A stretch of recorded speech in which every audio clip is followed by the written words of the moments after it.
तो चलिए आज बात करते हैं एक ऐसी शख्सियत की जिनकी कहानी वाकई कमाल की है। एक ऐसा नाम जिन्होंने भारत के दो सबसे शक्तिशाली और देखा जाए तो बिल्कुल अलग-अलग पद संभाले। सवाल यह है कि एक छोटे से शहर में अखबार बेचने वाला लड़का आखिर देश का मिसाइल मैन और फिर जनता का राष्ट्रपति कैसे बन गया।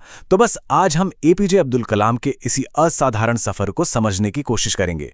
उनकी बिल्कुल साधारण शुरुआत से लेकर विज्ञान और देश के सबसे ऊंचे पदों तक पहुंचने की कहानी। तो इस सफर में हम देखेंगे कि कैसे वो भारत के मिसाइल मैन बने, फिर कैसे उनकी पहुंच सितारों तक हुई, उन्होंने देश का नेतृत्व कैसे किया, उनका इंडिया 2020 का सपना क्या था और इन सब के बीच उनका वो सादगी भरा जीवन कैसा था। तो शुरुआत करते हैं उनके सबसे मशहूर नाम से, भारत के मिसाइल मैन। आखिर उन्हें ये नाम मिला कैसे? ये कहानी जुड़ी है उनके DRDO यानी defence research and development organisation में किए गए जबरदस्त काम से। उनका पूरा करियर ना भारत को डिफेंस टेक्नोलॉजी में आत्मनिर्भर बनाने की एक कहानी है। देखिए, 1970 के दशक में उन्होंने डेविल और वैलिएंट जैसे सीक्रेट प्रोजेक्ट्स को लीड किया, जिनका मकसद था बैलिस्टिक मिसाइल बनाना। फिर 80 के दशक में वो बने integrated guided missile development programme यानी IGMDP के चीफ, और इसी दौरान 1988-89 में अग्नि और पृथ्वी मिसाइलों का सफल टेस्ट भी उन्हीं की लीडरशिप में हुआ। और फिर आया साल 1998, जब पोखरण 2 न्यूक्लियर टेस्ट में भी उनका रोल बहुत ही अहम था। अब जो बात सबसे दिलचस्प है वो है उनका तरीका। देखिए, उस समय एक एक करके मिसाइल बनाने का चलन था जो बहुत धीमा प्रोसेस था, लेकिन कलाम साहब एक बिल्कुल नया आइडिया लेकर आए, मिसाइलों का तर्कश। मतलब एक साथ कई तरह की मिसाइलें डेवलप करो, पूरा का पूरा परिवार। और इसी एक स्ट्रैटेजी ने भारत के डिफेंस प्रोग्राम को जबरदस्त रफ्तार दे दी। लेकिन कहानी सिर्फ मिसाइलों तक ही खत्म नहीं होती, उनका काम डिफेंस से कहीं आगे था। अब बात करते हैं भारतीय अंतरिक्ष अनुसंधान संगठन यानी इसरो की, जहां उन्होंने भारत के स्पेस प्रोग्राम में भी एक बहुत बड़ी भूमिका निभाई। और ये कहानी है SLV-3 की सफलता की। कलाम साहब इस प्रोजेक्ट के डायरेक्टर थे। ये भारत का पहला सैटेलाइट लॉन्च व्हीकल था। जुलाई 1980 में SLV-3 ने रोहिणी सैटेलाइट को कामयाबी से ऑर्बिट में पहुंचा दिया। सोचिए, ये कितनी बड़ी छलांग थी। इस एक कामयाबी ने यह साबित कर दिया कि भारत अपने दम पर इतनी मुश्किल लॉन्च टेक्नोलॉजी बना सकता है, और इसी के साथ भारत दुनिया के खास स्पेस क्लब का मेंबर बन गया। तो अब तक हमने देखा एक ब्रिलियंट साइंटिस्ट को। अब देखते हैं कि कैसे विज्ञान की दुनिया से निकलकर और देश की सेवा करते करते वो देश के सबसे ऊंचे पद तक पहुंच गए। साल 2002 के राष्ट्रपति चुनाव में जो हुआ वो कमाल था। उन्हें एक तरफा जीत मिली, और सबसे बड़ी बात यह थी कि उन्हें सिर्फ सत्ताधारी पार्टी का ही नहीं बल्कि विपक्ष का भी जबरदस्त समर्थन मिला। ये दिखाता है कि वो कितने लोकप्रिय थे, हर कोई उनका सम्मान करता था, और इसीलिए उन्हें प्यार से जनता का राष्ट्रपति कहा जाने लगा।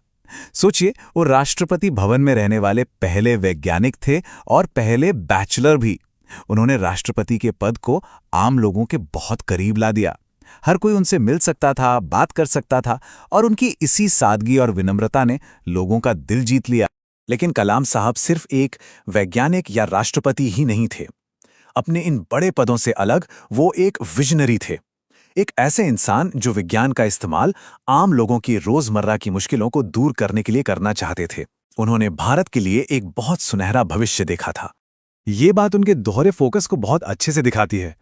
देखिए, एक तरफ वो अग्नि मिसाइल और पोखरण न्यूक्लियर प्रोग्राम जैसे डिफेंस प्रोजेक्ट्स पर काम कर रहे थे, तो दूसरी तरफ उन्होंने डॉक्टरों के साथ मिलकर एक बहुत ही सस्ता हार्ट स्टेंट बनाया, जिसे कलाम राजू स्टेंट कहते हैं।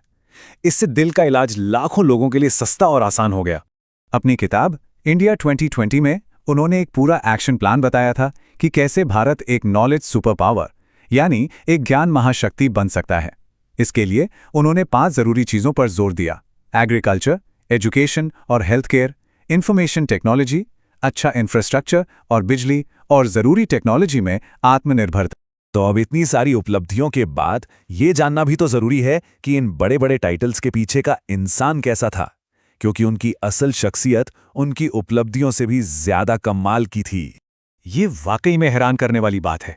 एक तरफ वो इंसान जो भारत के 11वें राष्ट्रपति जैसे सबसे ऊंचे पद पर रहा, और दूसरी तरफ जब उनका निधन हुआ तो उनकी संपत्ति में क्या था? कुछ किताबें, एक वीणा, कुछ कपड़े और एक सीडी प्लेयर। ना कोई जायदाद, ना कोई बैंक बैलेंस, यहां तक कि एक टीवी भी नहीं। उन्होंने पूरी जिंदगी सादगी से जी, कभी शादी नहीं की और अपना पूरा जीवन देश के नाम कर दिया। उनका ये कोट उनकी सोच को बताता है। महान लोगों के लिए धर्म दोस्त बनाने का एक तरीका है, छोटे लोग धर्म को लड़ने का एक उपकरण बनाते हैं। वो खुद एक धर्मिष्ठ मुस्लिम थे, लेकिन साथ ही उन्हें हिंदू धर्म ग्रंथों की भी गहरी समझ थी। वो सही मायनों में सभी धर्मों के सम्मान और एकता की मिसाल थे। कलाम साहब ने 2020 तक भारत को एक विकसित देश बनाने का सपना देखा था। अब सवाल ये उठता है कि आज हम उस सपने के कितने करीब पहुंचे हैं। उन्होंने हमें आगे बढ़ने का एक रास्ता दिखाया, एक ऐसी विरासत छोड़ी है जो आज भी नई पीढ़ी को प्रेरणा देती है। और ये हमें सोचने पर मजबूर करती है कि उनके सपनों का भारत बनाने के लिए हम और क्या कर सकते हैं।